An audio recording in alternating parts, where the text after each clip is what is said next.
दूसरा सबक जो कहता है कि फाइनेंशियल लिटरेसी क्यों सिखाई जाए। कहने का मतलब यह है कि 1923 यानी कि 1923 में एज वाटर बीच होटल शिकागो में एक मीटिंग हुई। दुनिया के बहुत से लीडर और बहुत ही अमीर बिजनेसमैन इस मीटिंग का हिस्सा बने।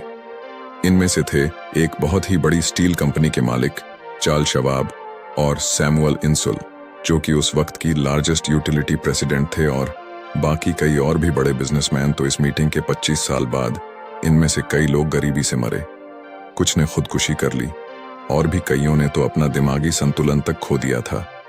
तो असल बात यह है कि लोग पैसे कमाने में इतने मशगूल हो जाते हैं कि वो ये खास बात सीखना भूल जाते हैं कि पैसे को रखा कैसा जाए। आप चाहे जितना मर्जी पैसा कमा लें, उसे बनाए रखना असली बात है।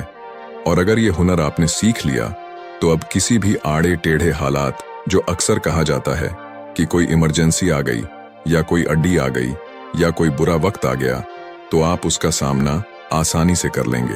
या हो सकता है कि अगर आप ठीक तरीके से प्लानिंग करें तो बुरा वक्त आए ही ना।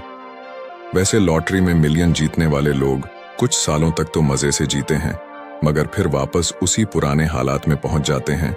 तो अधिकतर लोगों के सवाल होते हैं कि अमीर कैसे बने या अमीर बनने के लिए क्या करें।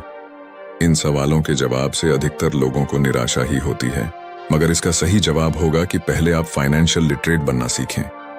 देखिए, अगर आपको एम्पायर स्टेट बिल्डिंग खड़ी करनी है तो सबसे पहले आपको एक गहरा खड्डा खोदना पड़ेगा, फिर उसके लिए एक मजबूत नींव रखनी पड़ेगी।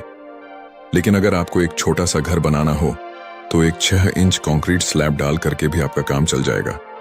मगर अफसोस तो इसी बात का है कि हम में से ज्यादातर लोग 6 इंच स्लैब पर एक एम्पायर स्टेट बिल्डिंग खड़ी करना चाहते हैं, और वो ऐसा करते भी हैं तो जाहिर सी बात है कि बिल्डिंग टूटेगी ही टूटेगी। गरीब डैड रॉबर्ट से बस यही चाहते थे कि वो खूब पढ़ाई करे, लेकिन अमीर डैड उसे फाइनेंशियली लिटरेट बनाना चाहते थे। ज्यादातर स्कूल सिस्टम बस घर बनाना सिखाते हैं, मजबूत फाउंडेशन नहीं। स्कूली शिक्षा और पढ़ाई की अपनी अहमियत